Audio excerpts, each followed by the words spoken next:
Virginia cops falsely accused an innocent black driver of selling drugs. The man was simply giving somebody a ride. Here it is. How do y'all know each other? I work in jail. How can we help you? I just asked a simple question. Yeah, I said, how can we help you? Like, we're not doing anything. You're literally wasting your time. I'm just letting you know. Okay. You picked him up at 7-Eleven. No, I was at 7-Eleven. Yeah, and you picked him up. Yeah. I seen him, he asked for a ride. Okay. So what did y'all exchange? In exchange, nothing. Okay, You did give me something. Hold on, yeah. You put it in your left pocket. I did. You want to go in my left pocket? Well, yeah, go ahead. Yeah, go in my left pocket. Step out for me. No, I don't want to do that. Okay, well, you have to. Pennsylvania versus Mims says you have to. What do you suspect me of? Okay, what crime? Okay, I will explain that to you once you step out the car. Well, I don't want that. I don't want to get out. Then you'll just go to jail for obstruction. Well, I'm obstructing what? You got anything in your pockets? What was he digging in his back seat so much for? Didn't get room for her. Making room so I could sit down. We only gave him money for the ride. Yeah, I gave him $10 for a ride. Yeah, you exchanged money. Okay, that's exchanging something. You guys dapped up. Officer, it's illegal to exchange something.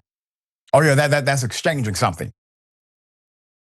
Yeah, and this is called driving. I have a license. What's your point? Put it a full mask. Virginia police forced a black man out of the car, accused him of selling drugs after he gave someone a ride. The Freeman Channel shows how the whole traffic stop took place. This was in Norfolk, Virginia. The man had gone to a Ziggy's restaurant just before closing to get a takeout order. He's well known at the eatery. And as he was leaving, a restaurant worker and another person approached him from a nearby 7-Eleven and asked him for a ride home. Why did they ask him? Well, he's a good guy. They know him. He's a decent human being. The driver first said no, but when the pair offered him money, he was like, yeah, okay, I'll take for some gas money. And then it goes south. What happens? Well, he gets, unbeknown to the driver, the two police officers were watching the exchange from a nearby cruiser. It was a gas money exchange. They would later claim they thought it was a drug deal. They pulled him over, questioned him, and demanded he get out of the car and allow for a search. Which, by the way, he didn't have to do any of that. Okay? He didn't have to give them rights to search him or rights to get out the car because the alleged belief that this was some kind of narcotics transaction did not create a situation where there's a warrant for their authority to search. So he has to give them authority to search, and they can bring a dog and a dog can catch on to something, then you'll have the authority to do so, but that did not happen. Both passengers told the cop that they had given money for the ride, which is what the driver was putting in his pocket. It's called money. Quote, we gave him $10 to give us a ride. You can hear the driver still outside the vehicle insisting to the cop and the passenger, they gave me $10. All of the stories align. One of the officer references the 1977 Supreme Court case, Pennsylvania versus Mims. We've talked about that case before, as justification for ordering the driver out of the car. The ruling allows police to order a driver out of a car during a traffic stop to conduct a pat-down if they fear for their safety only. That court ruling decided the actions do not violate Americans' Fourth Amendment rights. Eventually, the driver was freed to proceed on his way. I'm glad we have the recording. So first of all, this is, in my opinion, a clear violation of not only protocol for how reasonable suspicion.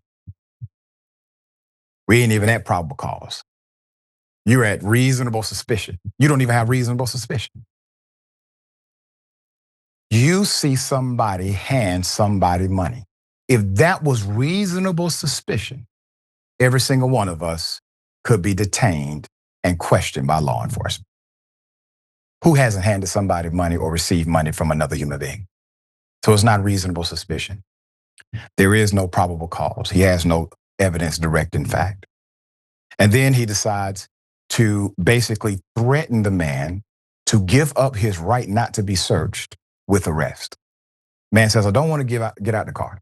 I don't want to go through this. Well, I'm going to arrest you for obstruction of justice. So now you get a charge for adequately stating your constitutional right because you have no reasonable suspicion.